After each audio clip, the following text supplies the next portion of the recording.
Good evening friends. Chemistry online classes में आपका स्वागत है।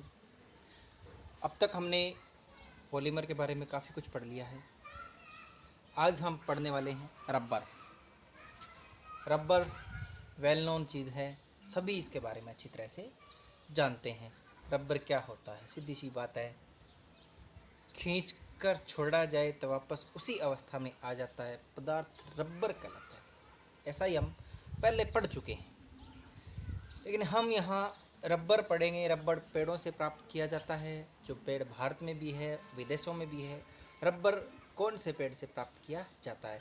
हेविया ब्रेसिलियंसिस और गट्टा पार्चा दो पेड़ हैं जिनसे रबर प्राप्त किया जाता है।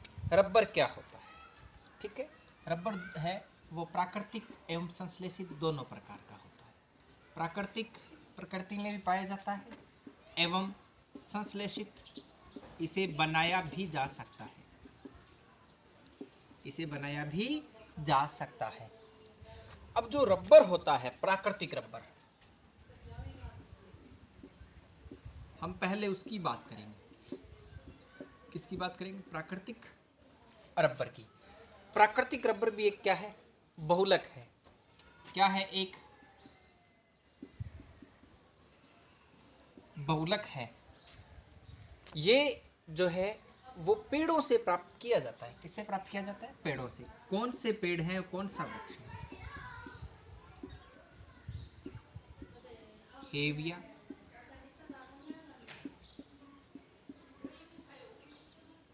हेविया ब्रेसिलियंसिस, ब्रेसिलियंसिस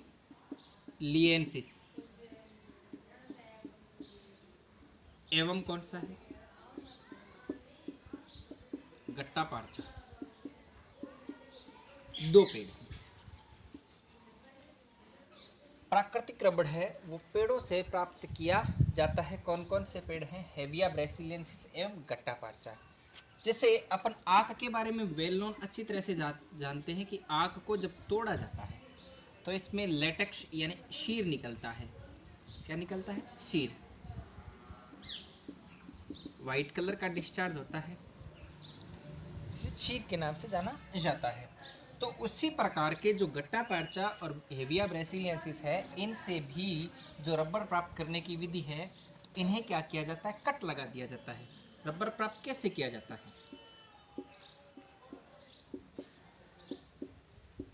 रबर प्राप्त करना, जो पेड़ है उसके तने में इस प्रकार का होल कर देते हैं, कट कर देते हैं। कट करने के बाद एक इस टाइप की कीप लगा देते हैं। ठीक है, कीप लगा देते हैं। इस कीप में एक कोई न कोई बर्तन, बीकर, जो कुछ भी है वो लगा देते हैं। इसमें लेटेक्स इकट्ठा होता जाता है, शीर इकट्ठा होता जाता है। क्या इकट्ठा होता जाएगा? शीर इकट्ठा होता जाएगा। ये कट लगाने के बाद काफ़ी समय छोड़ देते हैं। इसके बाद इसमें क्षीर इकट्ठा हो जाएगा। इस क्षीर को निकाल लेते हैं। निकालने के बाद क्या करते हैं? क्षीर के अंदर इतना पानी मिलाया जाता है, इसे डाइल्यूट कर लेते हैं, तनु कर लेते हैं कि रबर की जो मात्रा है वो 10 से 20% रह जाए।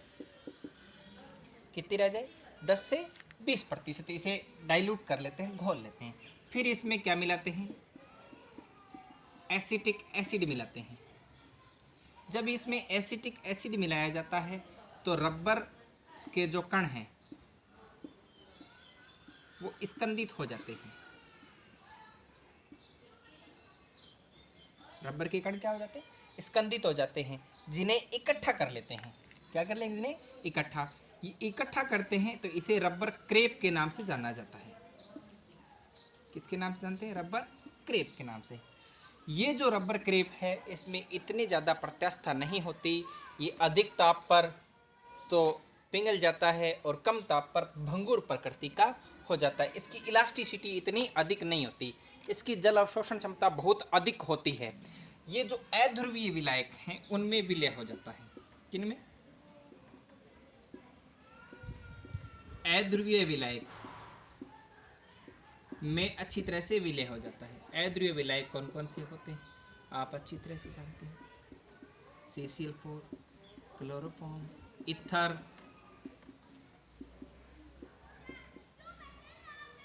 ये अध्रुवीय विलायक हैं। तो इनके गुणों को सुधारने के लिए रबर का वल्कनीकरण किया जाता है। क्या किया जाता है? वल्कनीकरण, यानी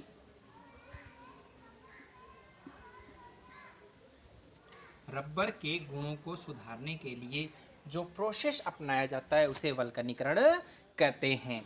ठीक है, इसका यूज क्या लिया जाता है? ये जो प्राकृतिक रबर है इसे क्या काम में ले जाते हैं? एक तो जो शू-सोल होते हैं वो बनाने के लिए, बास्केटबॉल है वो बनाने के लिए, गोल्फ की गेंद बनाने के लिए इसको काम में लिया जाता है। अब अपन इसके संगठन और संरचना की बात कर लेते हैं। किसकी बात कर लेते हैं? संगठन और संरचना।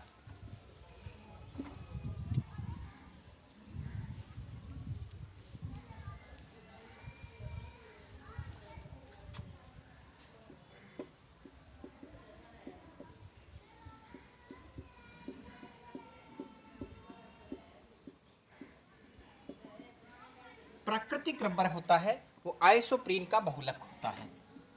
प्राकृतिक रबर किसका बहुलक होता है?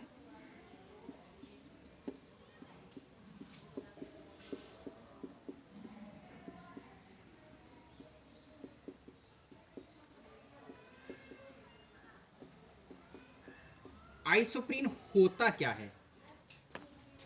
जो आइसोप्रीन है वो है क्या? एक्चुअली आइसोप्रीन होता क्या है उसकी बात कर लेते हैं। उसका नाम क्या होता है? 2 मेथिल 1,3 ब्यूटाडाइइन आइसोप्रीन होता है। आइसोप्रीन 2 मेथिल 1,3 ब्यूटाडाइन होता है। ये जो बहुलक होता है ये C5H8N होता है, यानी पॉली आइसोप्रीन होता है। क्या होता है? पॉली आइसोप्रीन, C5H8N इसका जो सामान्य फॉर्मूला होता है। अब देखो 2 methyl CH2 double bond C, CH3 single bond CH double bond CH2। क्या है ये? Isoprene 2 methyl 1,3 ब्यूटाडाइइन। इसका पॉलीमराइजेशन करेंगे। इसका पॉलीमराइजेशन करेंगे तो क्या बनेगा? CH2 CH3 double bond CH2 और N। ये क्या आ गया? Poly isoprene. ये आइसोप्रीन और ये क्या आ गया? पॉली आइसोप्रीन, जो कि क्या होता है? प्राकृतिक रबर होता है। क्या होता है?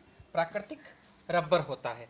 जो प्राकृतिक रबर होते हैं ये 2 प्रकार के होते हैं, सिस और ट्रांस। यानी कि अपन इसके 2 रूप बन सकते हैं। ये जो आइसोप्रीन है ना, इसके 2 रूप बन सकते हैं पॉली आइसोप्रीन के। एक तो सिस रूप बनता है और दूसरा कौन सा रूप बनता है? ट्रांस रूप। कितने रूप बन सकते हैं इसके? सिस और ट्रांस। यानी समपक्ष और विपक्ष 2 रूपों में पाया जाता है। कौन कौन से रूप में पाया जाता है? समपक्ष और विपक्ष।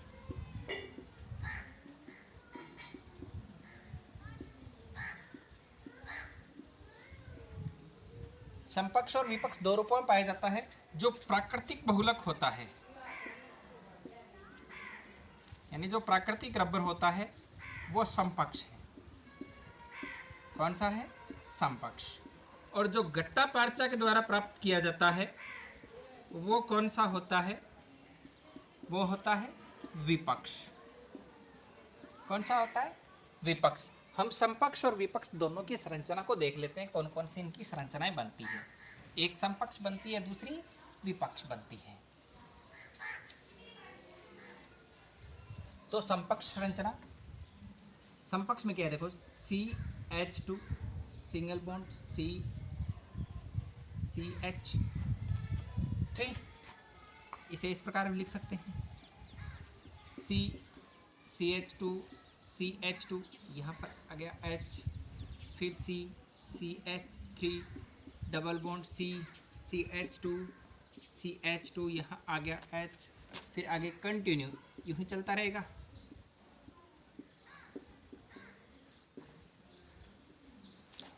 ये जो संरचना बनती है ये समपक्ष संरचना है, समपक्ष पॉलीआइसोप्रीन,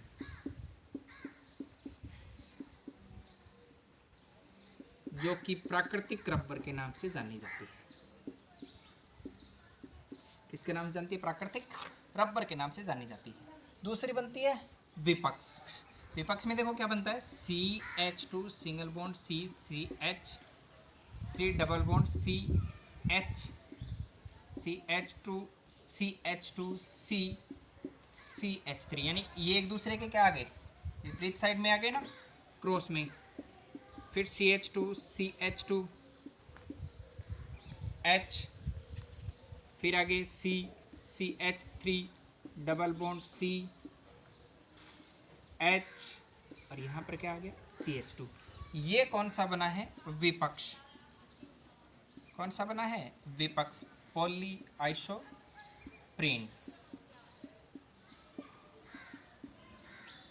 कौन सा बना है? पॉलीआइसोप्रीन।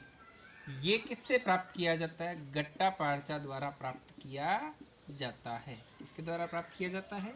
गट्टा पार्चा के द्वारा प्राप्त किया जाता है। फिर करते हैं, रबर के गुणों धर्मों को सुधारने के लिए जो प्रक्रिया अपनाई जाती है उसे वल्कनीकरण कहते हैं। क्या कहते हैं? वल्कनीकरण। रबर का वल्कनीकरण टॉपिक क्या है आगे? रबर का वल्कनीकरण। रबर का वल्कनीकरण करने के लिए क्या किया जाता है? रबर को 5% सल्फर के साथ गर्म किया जाता है। ठीक है, गर्म करने पर इसके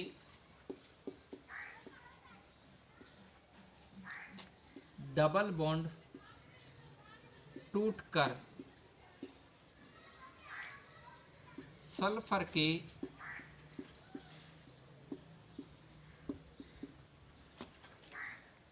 के अणुओं के साथ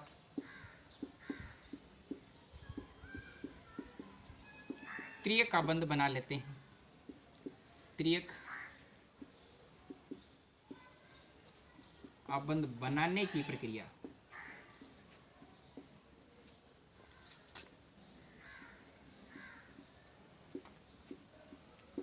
वल्कनीकरण कहलाती है।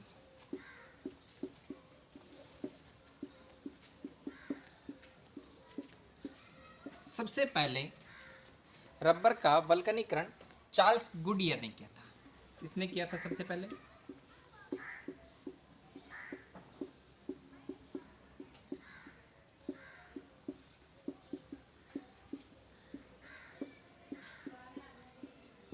चार्ल्स गुडियर ने किया था।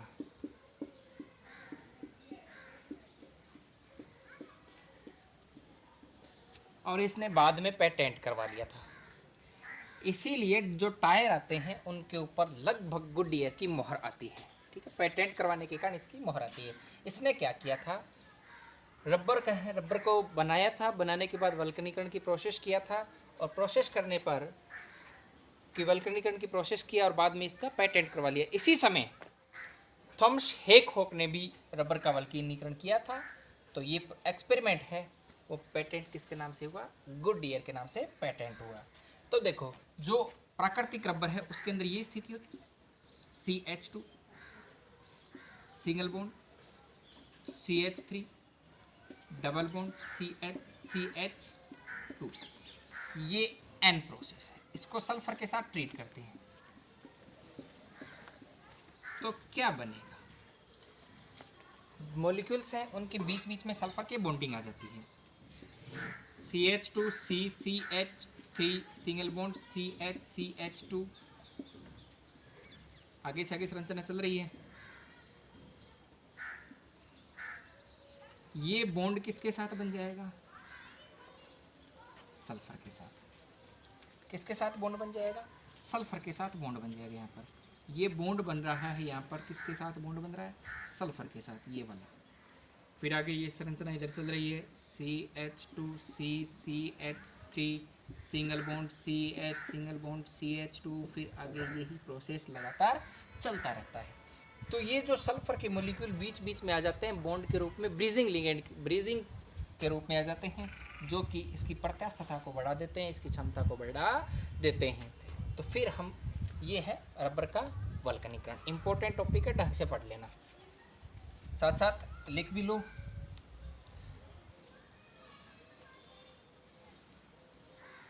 फिर आता है संश्लेषित रबर।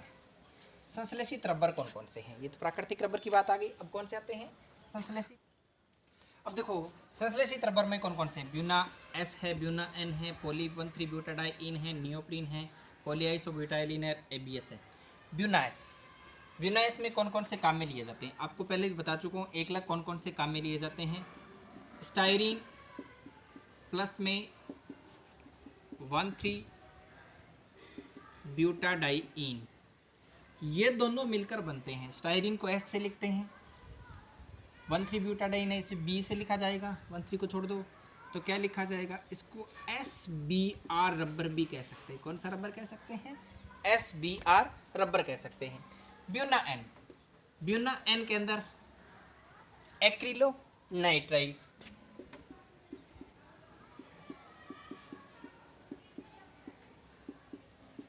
एक्रिलोनाइट्राइल हो गया, प्लस में 1,3 ब्यूटाडाइन हो गया, तो इसे ABR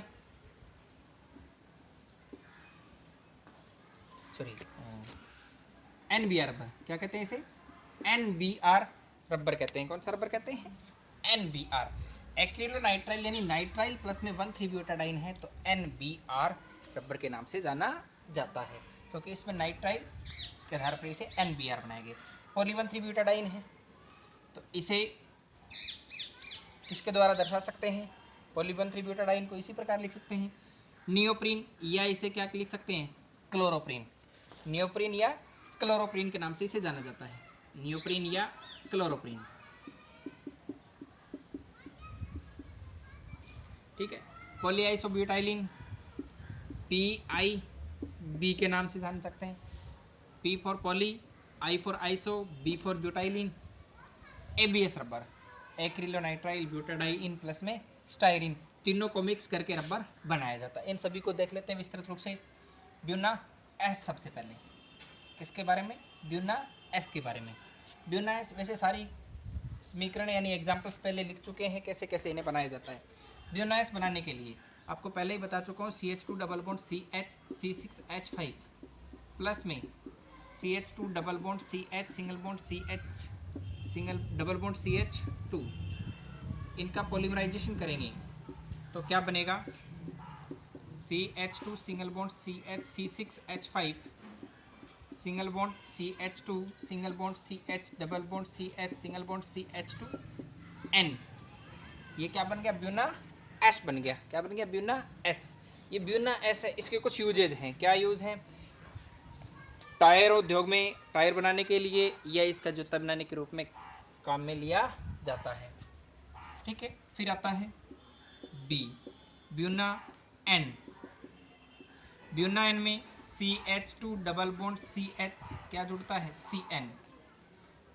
ठीक है, N प्लस में N CH2 double bond CH single bond CH double bond CH2, इनका पॉलीमराइजेशन करेंगे तो क्या बनेगा, CH2 single bond CH CN single bond CH2 single bond CH double bond CH single bond CH2N। क्या बना, Buena N।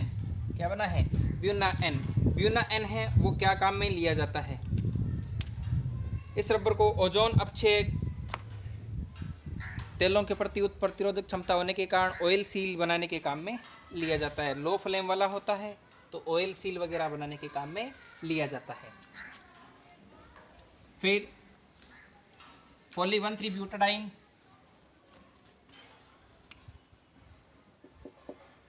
Poly 1,3 butadiene ये तो 1,3 butadiene का विलयक है, CH2 double bond CH single bond CH double bond CH2, क्या हो गया 1,3 buta diene का पॉलीमराइजेशन करेंगे तो बनेगा CH2 single bond CH double bond single bond CH2N, जो कि पॉली 1,3 ब्यूटाडाइन बन गया। पॉली 1,3 ब्यूटाडाइन है, ये संश्लेषित रबर के जैसा ही है, तो गैस कोट वगैरह बनाने के काम में लिया जाता है। क्या कब बनाने के काम में लिया जाता है? गैस कोट वगैरह बनाने के काम में लिया जाता है। फिर है नियोप्रीन या chloroprene.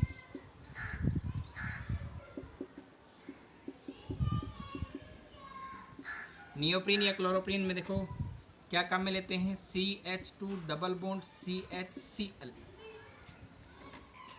CHCl CH double bond CH2, क्या बनता है 2 क्लोरो 1,3 ब्यूटाडाइन 2 क्लोरो 1,3 ब्यूटाडाइन। इसका पॉलीमराइजेशन करेंगे तो क्या बनेगा, CH2 CH Cl CH CH2N, ठीक है। नियोप्रीन या क्लोरोप्रीन, नियोप्रीन या क्लोरोप्रीन है, ये वाहनों के पट्टे हौज आदि बनाने के काम में लिया जाता है। फिर आता है PIB poly आइसोब्यूटाइलिन।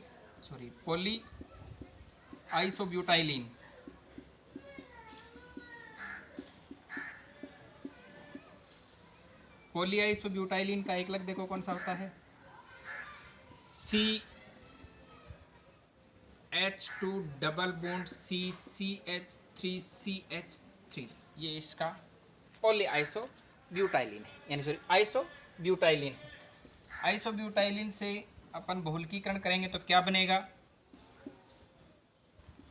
H2C single bond CCH3CH3N PIB, क्या बन गया PIB, ठीक है। ये क्या है, एकमात्र ऐसा बहुलक है जो लंबे समय तक हवा को पकड़े रहता है, तो इसका उपयोग बास्केटबॉल की आंतरिक संरचना बनाने में किया जाता है। क्या बनाने में किया जाता है, बास्केटबॉल की आंतरिक संरचना बनाने में काम में लिया जाता है। इसके अलावा चिपकने वाले पदार्थ बनाने के रूप में काम में इसे लेते हैं। सामान्यतः जो रबर होता है वो हवा के प्रति प्रतिरोधक नहीं होता, तो उसमें PIB मिला देते हैं तो वो हवा के प्रति प्रतिरोधक हो जाता है और लंबे समय तक हवा टिकी रहती है। फिर आता है ABS रबर। ABS रबर है, उसके अंदर स्टायरीन, कौन सा स्टायरीन, एक्रिलोनाइट्राइल 1,3 ब्यूटाडाइन, तीनों को मिश्रित करके काम में लिया जाता है। ABS रबर की बात कर रहे थे अपन।